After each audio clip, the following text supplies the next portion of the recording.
So good morning. I'm Claude Blankiet. I'm here with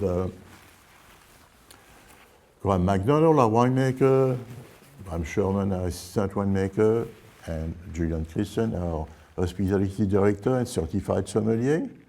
And we have an interesting tasting today with retrospective of our second label, Prince of Art, spanning 10 years from 2010 to 2019. It's the first time for us that we are looking at those wines in a spectrum of 10 years. And we want to see if, first of all, if they're still stable, if the older wine is still stable, if they got better with age, and if the flavors that we have in our different sites are coming through in all those vintages. Is there a thread that is common to all those vintages? And it's going to tell us a lot as far as the viticulture and the winemaking, if we're doing the right thing, if we're going in the right direction, which I believe we do. So let's start. 2010, which was a fantastic vintage, actually. And a wet winter. From the notes, it's saying bud break was a little bit later and fruit set was a little bit later than normal. And the summer was cooler too, which caused a lot of people in the valley to de-leaf heavily, decide to de-leaf as heavily, and it seemed to pay off. We didn't de-leaf at all, actually. We didn't de-leaf at all. It was a very, very tricky year. It started with a very wet winter, a cool spring, a cool summer. People were getting concerned, and Graham, you can chime in any time, people were getting concerned that they were not going to ripen enough. We had a lot of cloud coverage in the summer, and some winery decided to de-leaf and expose the clusters to sunlight. Yep.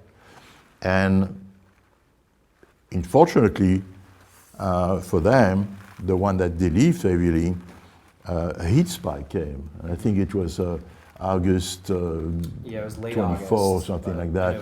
It Suddenly, within, from cool, we went to 105, 108 in just overnight. And the people that had their fruit exposed, that had not been kind of fortified during the season, for the season, they just burned. Sure. Other people saw the possibility for further heat spike in September, and they started harvesting early. So on one side, you have some people that burn fruit, some people that got afraid and started harvesting early and got fruit, but unripe fruit. Lucky us or not, decision was made at the time, we're going to wait.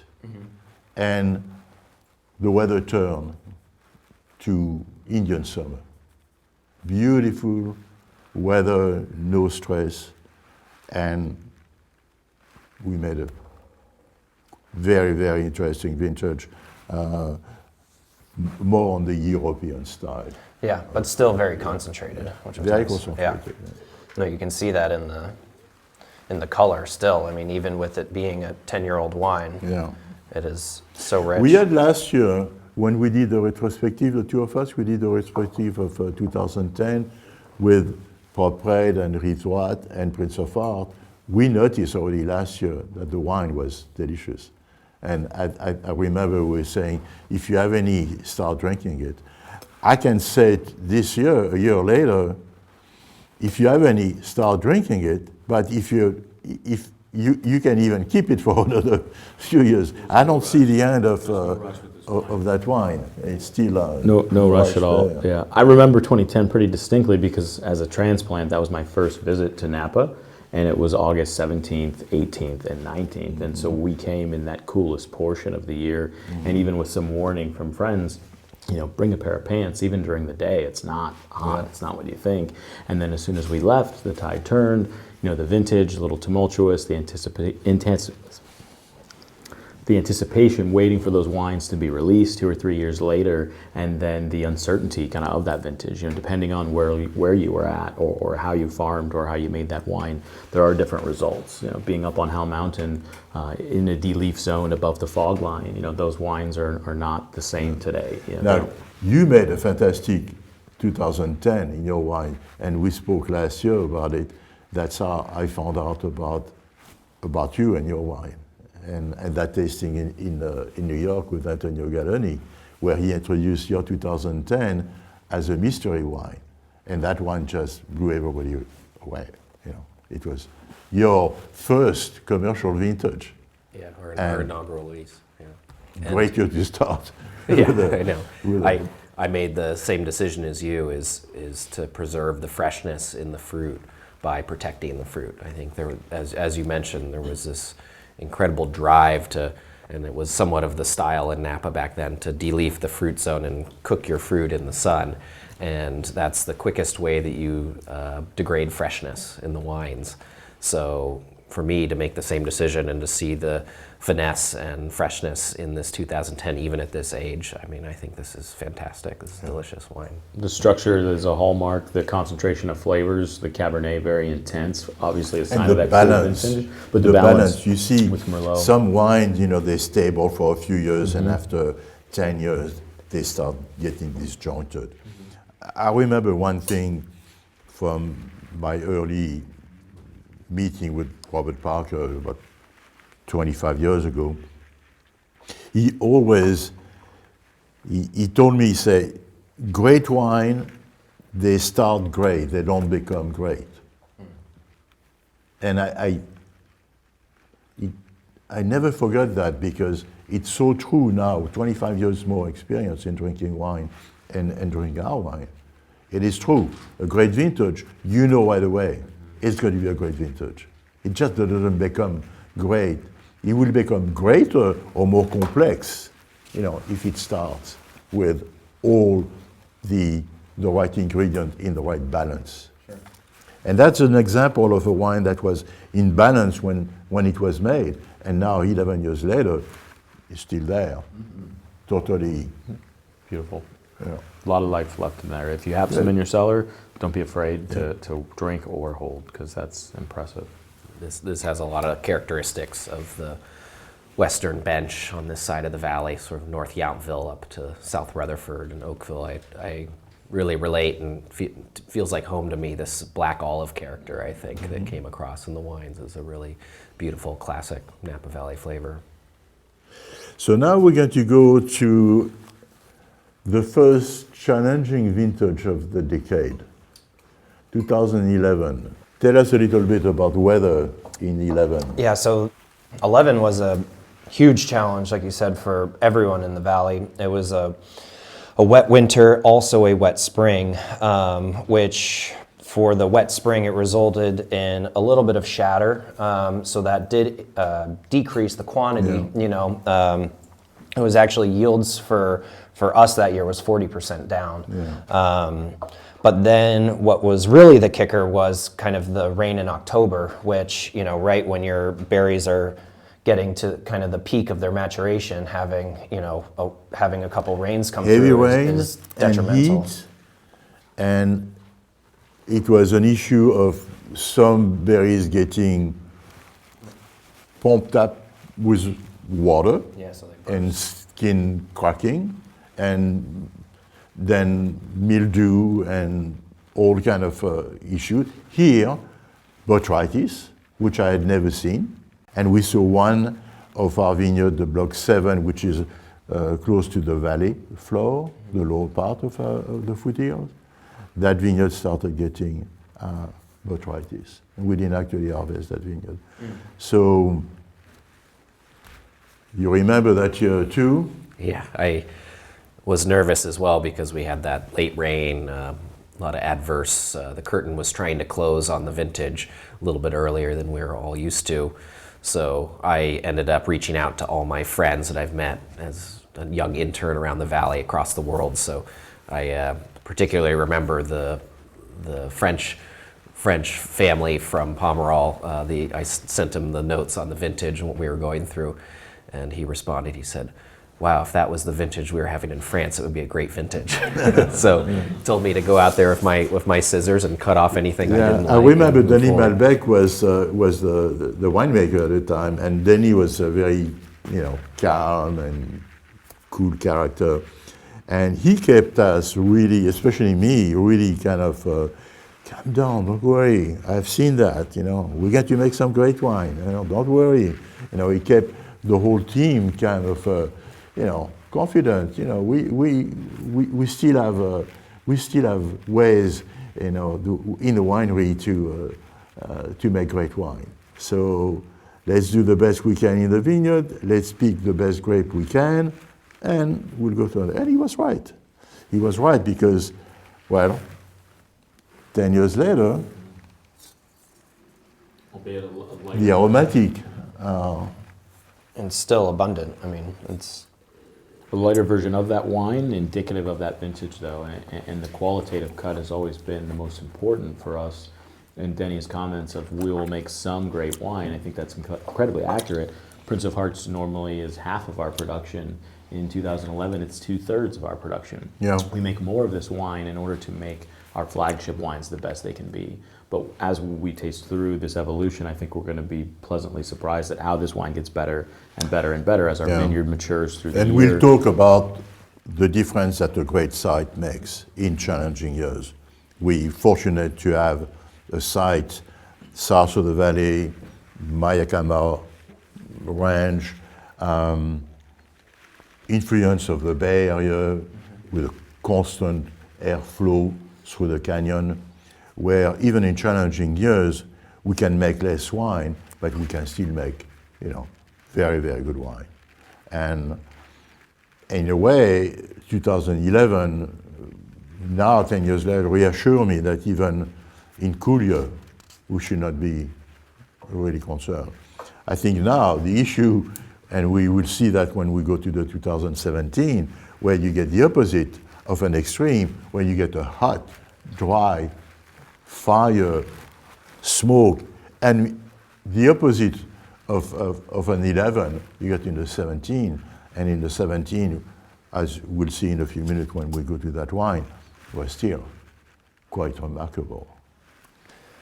But what's great about this wine is that even though for us we say it's a lighter, it's a lighter vintage for our styles of wine, it's still, amazingly balanced, and it still has a ton of structure. I mean, it's still, you're able to. I call have it our Burgundian Cabernet Sauvignon. Yeah, goes well with food. Yeah, I was going to say this would be perfect. You have been serving it in the tasting room to some people, and just to show them in challenging year what that site here can do. The complexity of the site comes through in this wine. You don't have to have a heavy wine to have an intense wine. We can still have an intensity of flavor and intensity of The acidity is right. without the weight to the wine, and that makes it a much more pleasurable Delicious food with wine. food. To have the 10, the 11, and I think when we move into the 12 with that warmer season, you'll see that the dynamic place for this wine at the table or before or after dinner, and how each vintage. It will show the complexity in different proportions of weight or density. So this isn't the biggest wine, but in my opinion, it's the biggest value in Napa Valley. It's the second wine that's been repeatedly named as a top wine from any other estate around the valley. What we call quality, what we call the best, has become such a small window that everything around it has gotten better and better. Let's go to 2012. So 2012, the couple words that were given to describe the 2010 by vintners was a classic vintage. Almost a perfect growing season. Almost a perfect growing season. You took some note on the weather, but I remember 2012 not being an issue. Weather was not at all an issue. Neither cold or hot or in spite. So. No, from what I remember, there was just great balance between kind of the acidity and the sugar in the grapes during that year. It was a bountiful crop. Okay. It was a big crop, but one of those years where bountiful crop can be also high quality wine. And that was a good year for winemakers and for vintners, you know. We decided to keep some of those great lot of Cabernet Sauvignon separate and age them at a few more months in barrel. In 2012, beside the largest amount of Prince of Art that was ever made, it was also the year where we started making Miticus. And Miticus is a barrel selection of 100% Cabernet that we feel we use the word complete in the sense that when Cabernet is great, it doesn't need any Merlot to bring in fruitiness. It doesn't need PV to give it color. It doesn't need anything else. It just needs the best of Cabernet Sauvignon. And once in a while, you get a barrel in a lot that is just shining on its own. And that's what has been what you have done in all the years that you have done Miticus, is selecting those special barrels.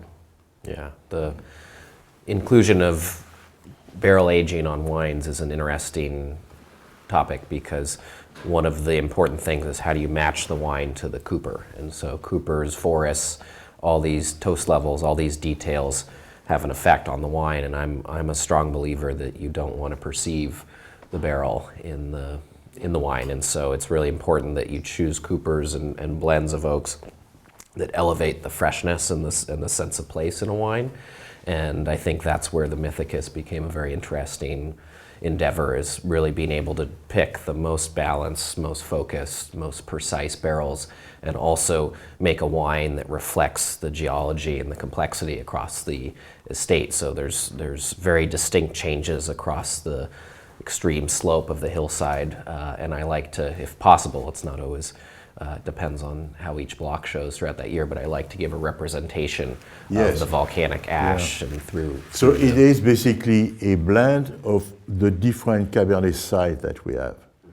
And you were talking about barrel. I know that you use T5, the Taranso T5. T5 is a selection of stave that have been air dried for 5 years versus 2 or 3 years for normal barrel. And the extra aging of the oak stave that are exposed to, you know, weather, wind, rain, and frost just exude more and more of the harsher tannin out of the wood. And after 5 years of being outside, the stave that are made out of those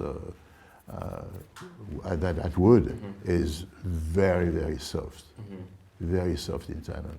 And we have no shortage of structure in these wines coming from this dramatic hillside. So I think one of the strategies in aging in barrels is what do we want the barrel to do in the wine? And for me, it's really the oxygen exchange. It's not the flavor. I don't want the wine to have oak-derived notes that overpower the terroir. And so the idea behind how we include the barrels is really based on keeping that oxygen exchange, because it helps soften that structure.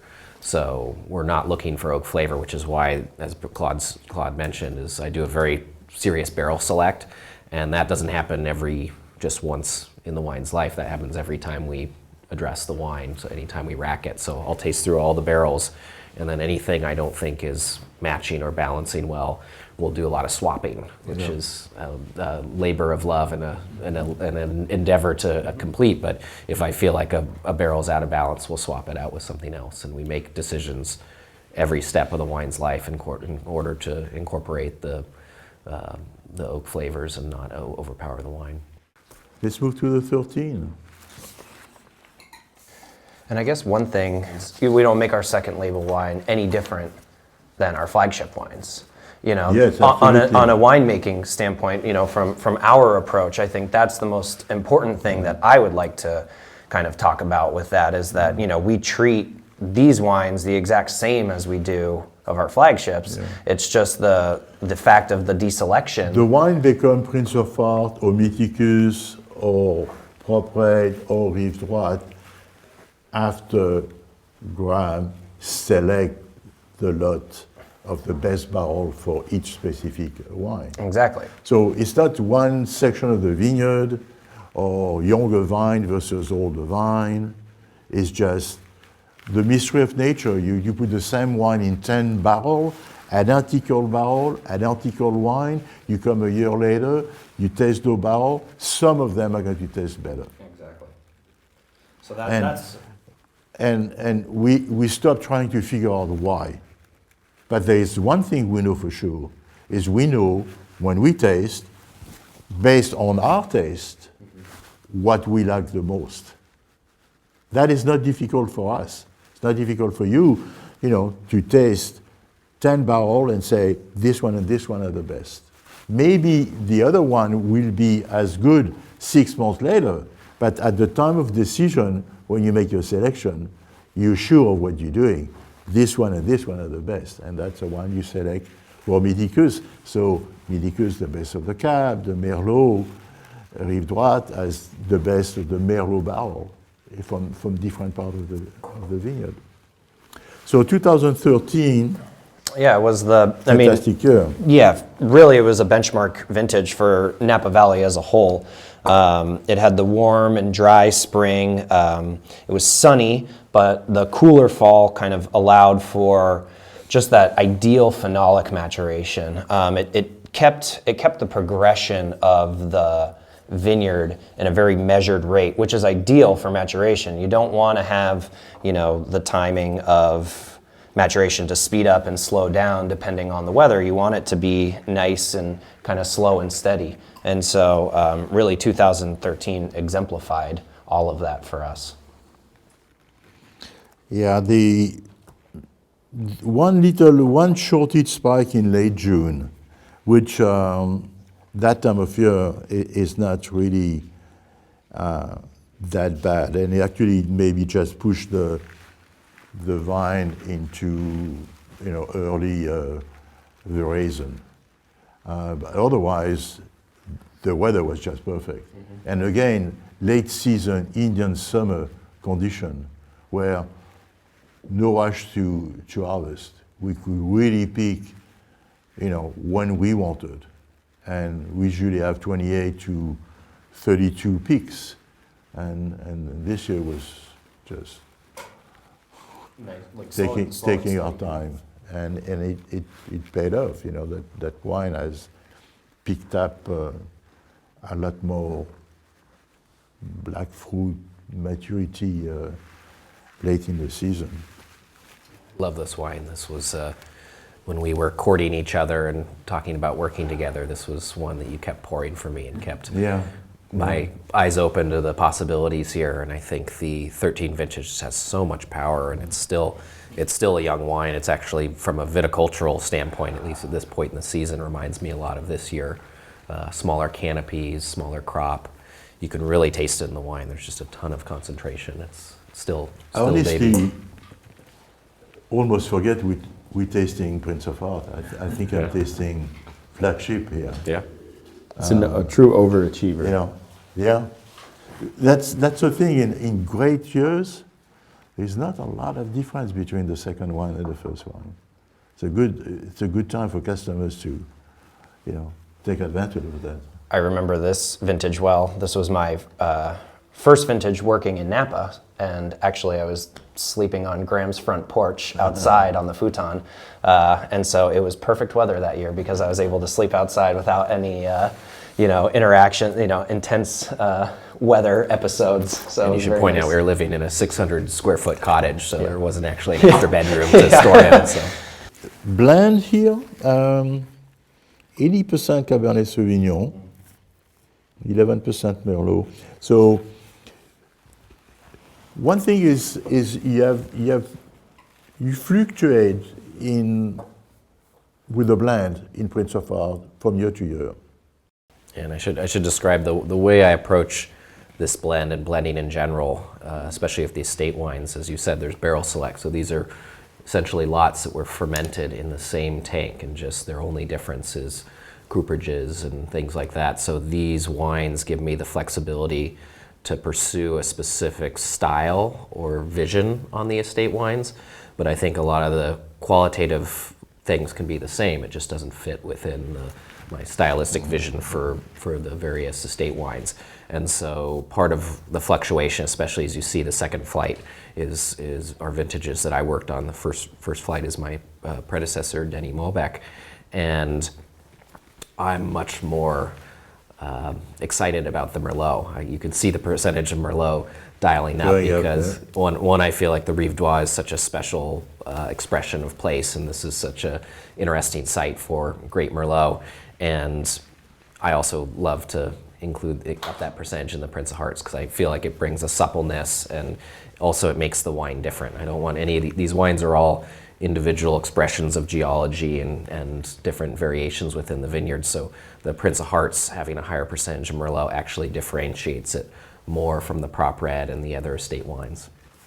Okay, let's move to another interesting year, 2014. 2014. Well, 14, I mean, first and foremost, that was the year of the earthquake, Yeah. which occurred in late August. Was one of the driest years on record. We had a very, very dry winter. But about half the normal rainfall. But good rain in February and March gave, the vine just what they needed before bad break. Spring was warm, and the event, obviously, of the year, because the weather, no heat spike in 2014, not one. The weather was just perfect, steady, perfect, until one event in August 24, earthquake, 6 Richter scale magnitude in the middle of the night. I can say because I was here and I got shook up in the middle of the night by a grumbling and shaking, and it was rough. Right. I mean, everything was just that was not attached to the wall in the house was just falling, and noise was just unbelievable. That event of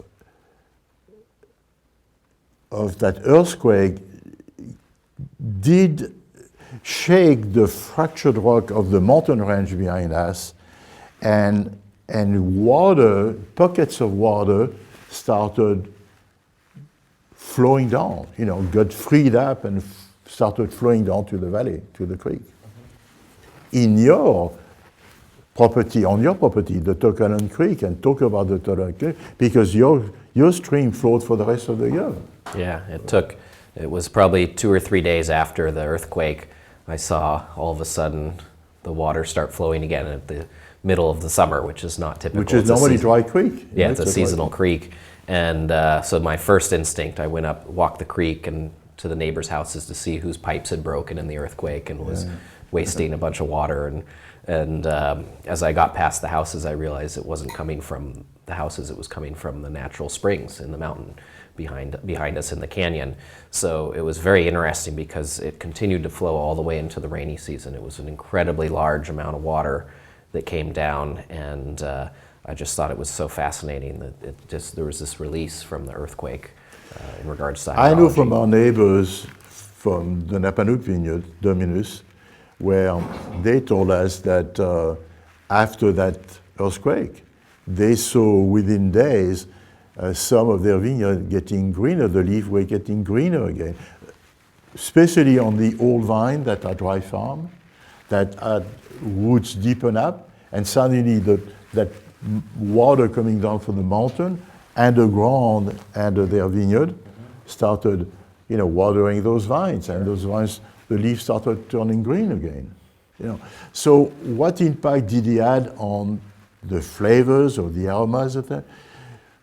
It's a subject of debate. It sure did something. The thing that I can that I've noticed immediately in the 14 was the propensity of red fruit versus the traditional blue and black fruit that we have here. So, and to this day, that wine is still as a higher acidity or perceived acidity, even if the numbers are not showing a higher acidity than 2013, but it's perceived as a more, and it's great actually, it makes you salivate. It's a good wine for food. You get for like a that. beautiful strawberry. Right? So very aromatic and more brightness of red fruit. Very red-toned, floral notes, feminine, sensual personality. Again, value that can't be found anywhere else. And I think it becomes slightly repetitive, but if the wine gets better and better, then it can prove to be the best value each year in year out. And that's what we noticed. 14 also, we knew about the West Napa Fault, that is running the lengths of the Mayacama Mountain behind us. What we did not know, and we found out recently, is talking to geologists and looking at old maps and looking at data from what has been gathered since the event of 2014, is on our property, coming down from the mountain range, we have 2 sub-faults that are coming down and that are basically following the main creek that are draining the mountain range. And those 2 faults, they merge into the creek that is in front of the winery. 15 was interesting. It was an unseasonably warm year and an unseasonably warm winter. This created for an earlier bud break and an earlier bloom. But we did have a cold spell in May, which kind of set everything back a little bit and produced a smaller fruit set for the time. With that said, everything did warm up, and we had 4 smaller heat spikes that popped up in August, September, and October. But with all that heat, what do you think the impact was throughout the growing season? Well, what we found out is, yes, heat spikes are never good. Grapes don't like fluctuation of temperature, especially on the high end. Sure. Yeah. And it all depends also when those heat spikes happen. If they happen early in the season or they happen late in the season. They're more dangerous if they happen late in the season.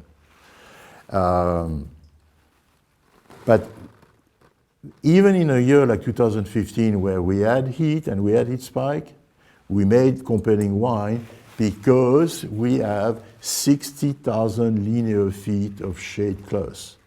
We, in 2004, started draping the fruiting zone of the vineyard that are exposed to sun all day with shade close. And we have done that since 2004. Okay. Now, it's not just a simple thing that you put shade close on the vine and walk away and hope for the best, because you end up harvesting maybe at Christmas. Otherwise, you will not ripen your fruit. But doing it like we do, using them as louvers, curtains, it requires a lot of work. But we have our own crew, and that's what we want. We send them in the vineyard. It takes them 4 hours, and they lower or raise those strips of fabric. It works. I cannot tell anybody what to do if they don't want to put the labor into raising the cloths and lowering them. They're not going to have the same result. But for us, it works. It has saved us from a lot of burnt fruit otherwise. So even in a year like 15, we're mitigating the excess of nature. And the proof is in the glass. You will expect to have aromas of roasted flavors, maybe drier tannin, over-ripeness maybe in fruit or something. You don't get that. You don't get that at all. Yeah, this was the first vintage that I touched. So this was fermented by my predecessor, Denny Malbec, and after he tragically passed, I inherited a lot of barrels. And so I spent a lot of time philosophically trying to figure out how to honor his intentions with the wine originally and the house style at Blankiet, but also improve and evolve and fit these wines into and show my influence as well. So you'll see the very first thing I did is that attraction to the Merlot on the property. So you see the Merlot spike in the blend at about 42%. But I love this wine. I think Denny and I had different preferences for Coopers and taste just because everyone's different and subjective. Yeah. So this was fun for me because the focus really was the freshness and purity of the site. So I think we really nailed this blend, in that when I smell this wine in comparison, I feel like we're taking a step towards that focus And what I on see the you estate. did also, looking at the numbers on the blend here, it's about half Cabernet and half Merlot. Yeah. You know? So again, Prince of Art, from year to year, we were saying it changes to make the best Prince of Art for that year. And that year you decided that addition of Merlot, that fruitiness, was necessary to make a better blend. Something that remains to be said, Antonio Galloni, a gorgeous wine, the best value, and Yeah, in that's an a age consistent thing. Everyone's that's it. improving, and everyone's improving their own quality of wine. We can remain at the top by just being that selective. 16 was really just a beautiful growing season all across the board for Napa Valley. No heat spikes. It was just nice and warm, very moderate through October, which just really allowed for that kind of perfect ripeness of, balance between acid, phenolics, sugar, everything. I mean, it was just a very harmonious year. Balance was definitely something that happened in 2016. And I see again here the blend in 16, and that was your first vintage from start to finish. So you had total control, on the viticulture and the winemaking and the barrel choices. And you started refining your barrel selection also and implementing that. The decision also was made in 2016 when we saw the quality of the Prince of Art. I said, my God, this is not a second wine anymore. It maybe price-wise, it is still sold as a second wine level, but in quality, and the reviews came 96 points. So it made a big jump. Now, vintage, of course, was on our side, but also all those years of fine-tuning what goes into the wine paid off. Was this the first year that you rented the optical sorter? Yes. 16? Yes. Great. Yes. And the optical sorter, for us, now we have two optical sorter in line. We're the only one, I believe, in America to have two optical sorter in line. Gives us a lot of options. Number one is to make sure that we eliminate almost every immature berries. And the immature berries is it's something that even in a good year, if you look at a cluster of grapes, you will have little berries here and there that did not get pollinated. And they still grow as little beads. They green at the beginning, they turn pink, and eventually they'll keep growing and turn blue and black. And you will not know then, when they turn black, if they are a small good berry, the small size good berry, or an immature berry. And if you don't have a machine that eliminates them, you end up having a lot of berries that are full of malic acid. Because if you chew on one of those berries, there's no sweetness there. It's just pure bitterness. Now, how to remove them, we tried that for years manually. You can't. It's just impossible. You try to do the best, but you remove maybe a small amount of it. The optical sorters are doing that almost 100%. They eliminate those berries. So we started seeing the purity of our fruit going up and up and up. Now, we had also a certain number of years where we had changed the vineyard to totally organic.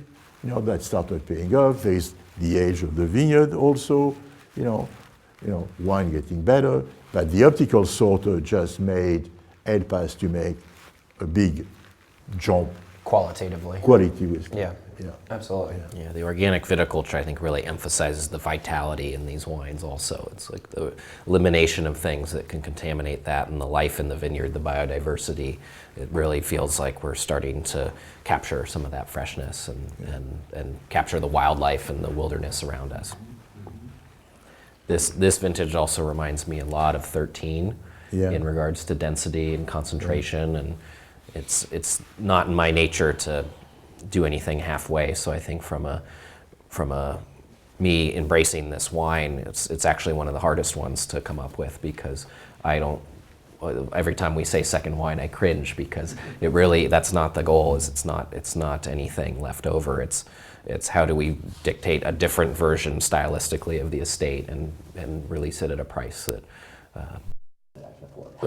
And it continues to impress. I mean, it's not an afterthought. It's not a second wine. And with the 16, I think the power and the intensity of the 13, but an opulence, a roundness to the wine that starts to show itself, such as early in its life.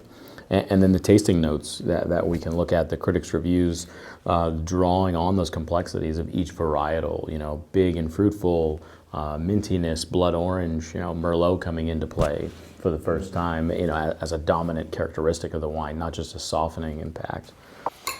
So the 17, I mean, it started off with a rather extreme winter.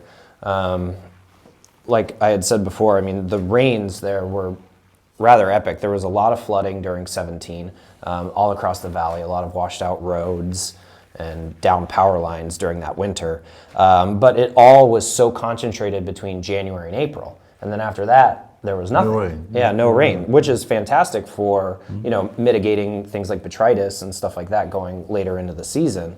But then we did start seeing a pretty big series of heat spikes. Yeah, during June, July, August. Then October. Yep. And then the fires in Napa did begin in earnest in October, starting in Napa, but then also had some in Sonoma that came over. Starting on the other side, October 8th, on the east side of the valley, and wind blowing southward.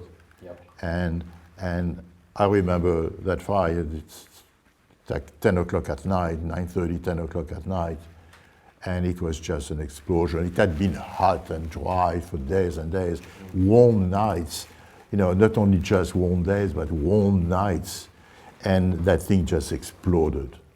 And it just went south very, very fast. You making your wine on Atlas Peak, and you were concerned because you couldn't even go to the winery for days and days, trying to find out even if a winery was still there. It was a scary thing. Then a few days later, a fire came from Sonoma and started jumping in the Napa County line and ended up in Montville and started burning on this side. And it was just bad. So again, we were talking before of 11, extreme year for us in those 10 years, cold and wet. 17, hot and dry, fire, danger of smoke taint, everything on that spectrum of a hot year, happened in 2017. Now, I'm sorry, but you put your nose in that glass, there's no fire there, there is no smoke there, there is no heat spike. Honestly, I don't. Striking aromatics, right, dark I had to kind of look to make sure that we had the right wine in the right glass, The heat spikes were really detrimental to the phenological ripeness in 17, which is how a vine matures its seeds and the tannin structure and all that. And so all those innovations, and also I started getting a little bit more aggressive in our picking. So we like to say we pick the vineyard like a vegetable garden. Yeah. The ripe tomatoes you pick, and then you can come back and pick again. So we really started emphasizing the spot, picking little lots, fermenting little lots. And so I think when it came time to blend, I know we spent a lot of time on this. This was probably the most complicated blending out of 32 anything. peaks we had, and a lot of time in blending and trying. Yeah, I think it turned out fantastic. It's tasting great right now. I would say, yeah, this is the winemaker's triumph. Yeah. Being able to, Because a year like that, you needed a great site and you needed a great winemaking team. Mm-hmm. Absolutely. Because it required a lot of work in the wineries. In the level of extraction, making sure that you don't push things where you may get some smoke taint coming out from the skin. But again, the location where we are, I mean, one year we may just find that the fire is coming straight at us, and we're going to burn.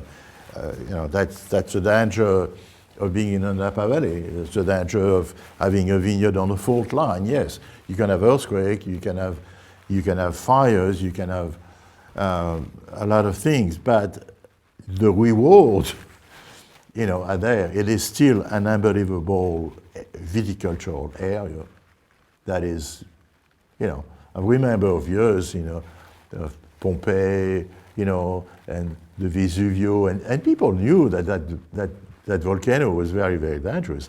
Didn't stop them from living there at the base of it, because you plant a seed and it grows. It was just the soil were extraordinarily fertile. I would say this 17 Prince of Hearts really just shows the resiliency of the site. Absolutely. And what I can say is, I feel we're getting now it's out this year, and we didn't have any really fires so far in the Napa Valley. In the valley, there's a lot of fires in Oregon and Washington and many other places, and it probably will come here too. But we feel that because of our location, and we have more confidence in the site and the ability of making, maybe not a lot of wine, but making good wine. That's all we can. Absolutely. That's all we can do, right? Quality. Yeah. So again, the blend here in 17, 56 Cabernet Sauvignon, 36 Merlot, Cap Franc Petit Verdot, 14.1 alcohol-wise, which in a hot year you'll think, there's going to be a lot of sugar. You manage that in between the watering in the vineyard and the extraction in the winery. You manage to keep that alcohol. There's no hotness at all in the mouth. We can move on to different, reviews.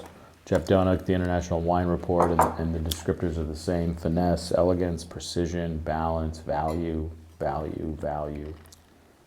It's pretty fun.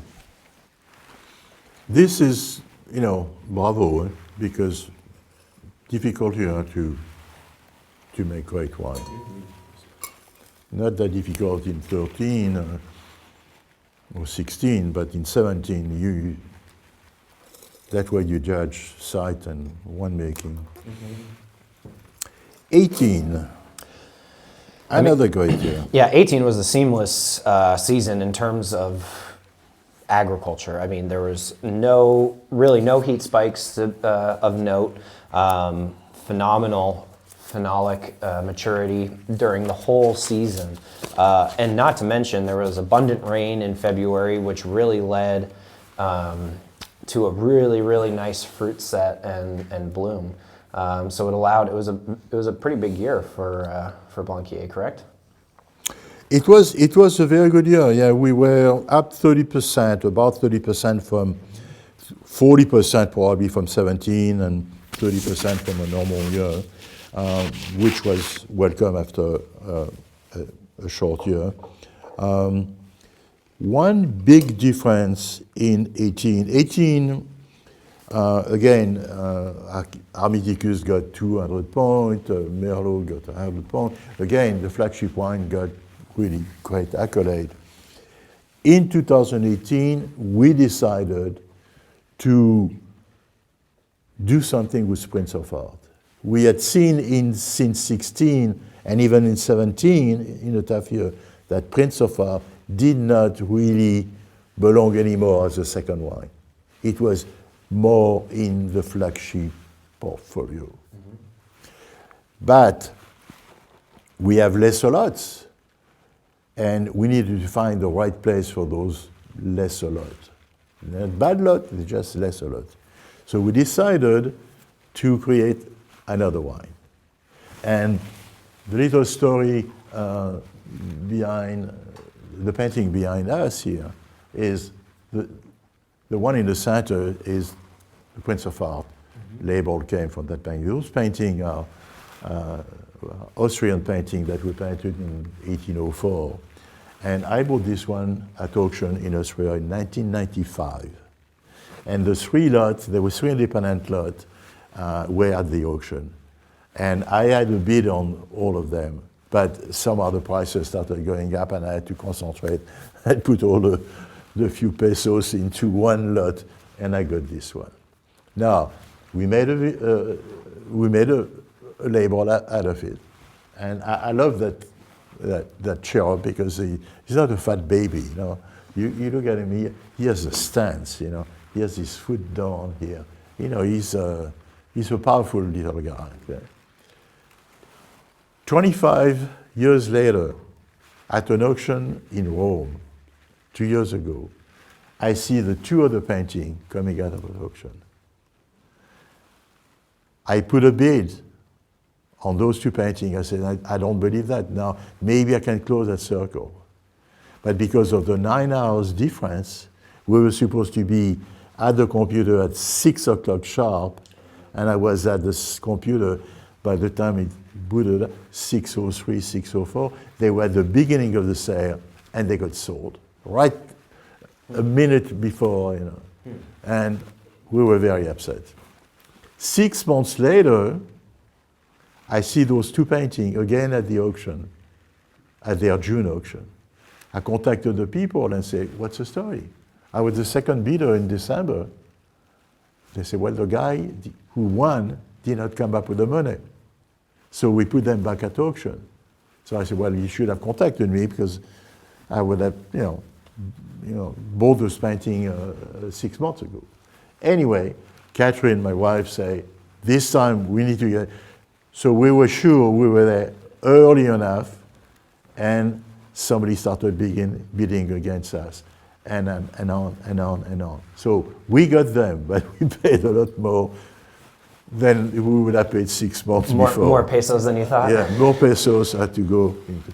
But we closed the circle, 25 years. So we feel, I mean, you know, there's a lot of inner satisfaction to have been able to just to bring those three guys together again.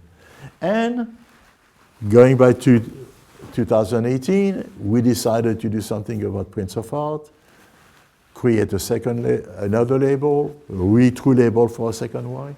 We decided to use this, which is the Heidegger of music. We call it the Prince of Music. And in 2018 and in 2019, we made 1,000 cases of wine in that label. That will be, the 2018 will be, it's sold exclusively to Total Wine. It will be in their store, the 18 will be in their store this fall. So, you know, I will recommend go visit a Total Wine store in your neighborhood and try that wine, because for the price it's going to be sold out, it is going to be, again, a fantastic value. But what it did, it pushed the quality of the Prince of Hearts to 97 points. And that's what the 18 and 19 are showing. So that was a little long side note on those guys, but it was a good story to tell. Yeah. I think it's a new level of quality. It creates that in between. It blurs the line between flagship and second line Absolutely, more than yeah. ever. It puts Merlot in the driver's seat, which we know that you love, and it shows this site and the uniqueness of this site and the uniqueness of that Merlot, that concentration without weight and that intensity without being heavy. Just elegance, impeccably balanced. It's truly hard to beat. Yeah, real large, significant qualitative jump in the 18. Big, compared to everything big. in the past. A lot more amplitude in the wine also. Yeah, there's structure. I mean, to me, it tastes like the site. This is capturing the moment and place, and I think the wine and the Prince of Music's allowed us to take the Prince of Hearts to a whole different level. And that's something that I love. I mean, what I've loved about my transition working here is that our focus and our drive is 100% qualitatively driven. It's not about logistics, it's not about finances, which, at other wineries can be major driving forces, and what I love about the philosophy here is that it's all about quality. I mean, it speaks to having our full-time vineyard crew, and our winery staff as well. It's the right decision is the qualitative decision, and that's something that I love being a part of. When I work with Graham, when you make the blends and the final blends, we always evaluate 2 or 3 slightly different variation. And you don't tell me what it is, but we taste and we choose the one that is slightly better, maybe just to our taste, but that's my yardstick. I mean, that's how I can judge is purely on my taste. And we always end up, when I say I like this one, that's the one you like. And it's unfortunately always the one where we can make the least wine. The most selective. But you can vouch for it that it's always been the guiding decision. That's the way we're going to go. Even if it's 50 cases less or 25 cases less, that's the decision, is what we feel is the best we can make. That's all we can do. I think we're all fortunate that what you and Catherine individually and Graham individually agree on. We like the is same about thing. We quality. finally fine-tune our Yeah. palate. Yeah. After a few years, we tasted a lot of wine together, And the commitment to that. because that's always hugely quality important. We have to be aligned in our taste, because I will not make any more wine made that I don't like. That's what it is. From Rosé to Prince of Hearts to Mythicus, it's always been about making less of something to make it better. To be willing to make that decision, it's a tough decision to make, but you're focused on what's best. And we've really honed in, Claude, also on discovering and exploring the site, and that's why we've been working with Of course. David Howell, the geologist you mentioned. All the geologists that we had, from Walter Fitz from Austria to David Howell, to your wife, Sarah, let's not forget that his wife is a PhD in vineyard mapping, aerial mapping, And so a lot of expertise at home too, in that. And bringing all the talent, all the knowledge to help us understand more and confirm what we empirically find, where year to year there's those few rows here and those few rows there are better. Now we understand more why they're better, because the subsoil have a special, and all those excavation slabs that were done that are in display in the winery. It's a great tool to understand what complexity of the vineyard is. Incredible. See it right in front of you. And it's really important to express and understand the variability across the site, because as you mentioned, it's very complex geologically because of the fault structure underneath us, and in the wines, everything we try to do is reflect that. It should be a picture of that. We made a video recently on the fault and trying to explain the different soil and the impact that they have in our wine. So it's it's on YouTube. It's posted on YouTube. It's quite interesting actually in it, understanding the site. Last wine of the thing, and that's the one that really we bottled that June, yeah. So Just about a month ago. just a month ago, Yeah. and when I put my nose earlier before the tasting in that glass, I couldn't believe it.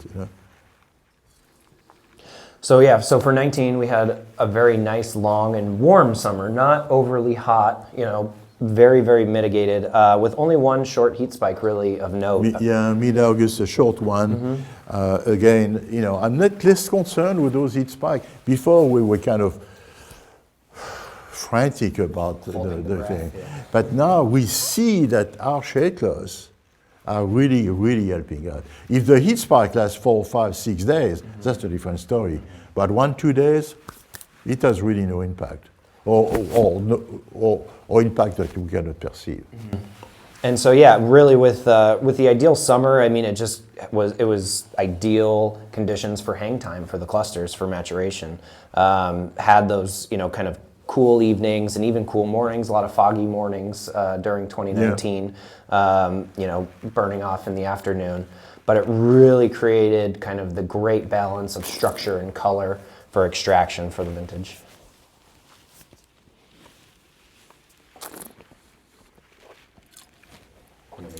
That's no second wine anymore. Huh?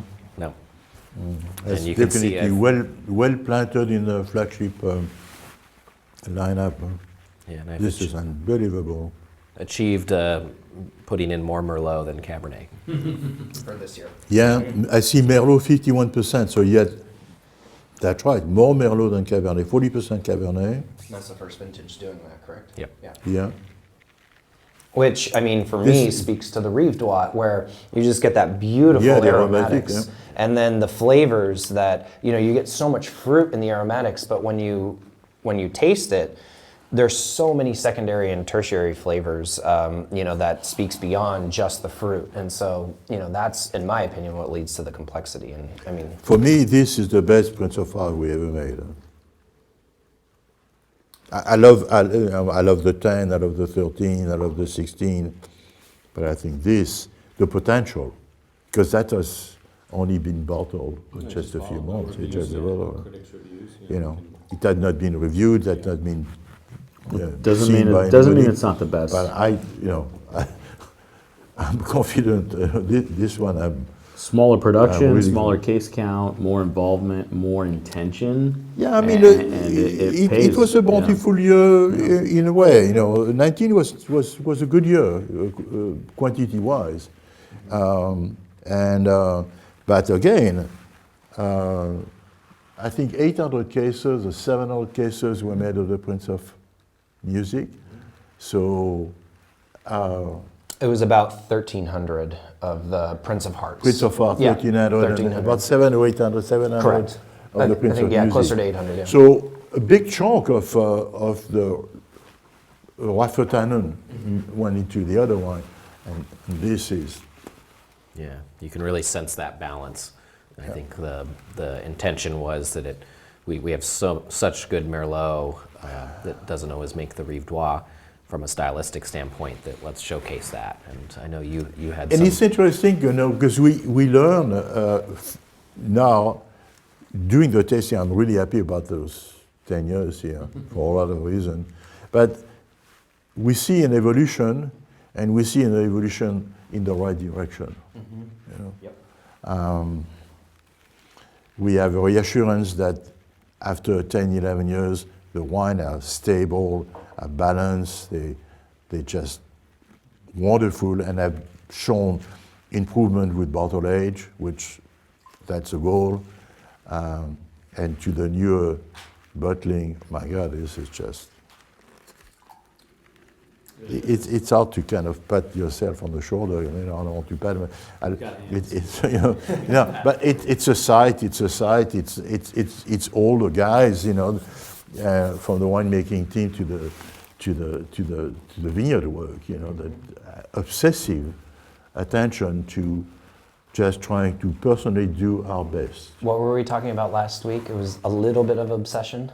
Yeah. It's more than a little. I tell the story on the tour every little bit day. of It's the obsessive, borderline compulsive Yeah. nature from the top down. I Claudia cannot change Catherine- myself. You know, that's why, It's your so- willingness, the willingness every day Yeah. to not only expect the best, but But to you know, empower we're the passionate team. about it. You know, You So share that passion. You cannot, Yeah. when you're passionate about something, you cannot just do it in reason and in measure. You just jump in and You share that and try to passion, it swim. emanates, it bleeds over, you empower the team to, And to the deliver whole the team best. is, and it comes from the top down, it spills over. So Yeah, you know, bravo, 2019. this bravo is to you, and insane. bravo to you guys. Yeah. Cheers.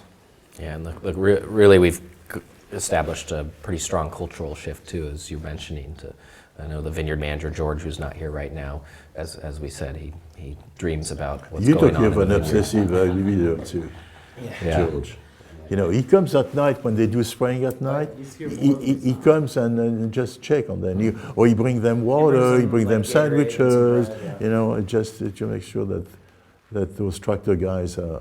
Well, and that's what I go see. honestly, I mean, speaking to George, 100% he leads, you know, the accolades, everything, it starts in the vineyard. And I mean, absolutely. like you're saying, even not even spraying, but even when it comes to irrigation, he comes at 9 or 10 o'clock at night to switch the you know, valves. you see him when he walks in Touches the rows, leaves, yeah. and he touches the leaves, and he says, "Oh," and then he feels when they need a little water. He No, touches it's- babies, you know. It- It starts in the vineyard, and George does one of the best jobs I've seen in terms of honoring the site and attention to detail. Fantastic. Graham, bravo. Bravo. Cheers. No? Thank you, guys.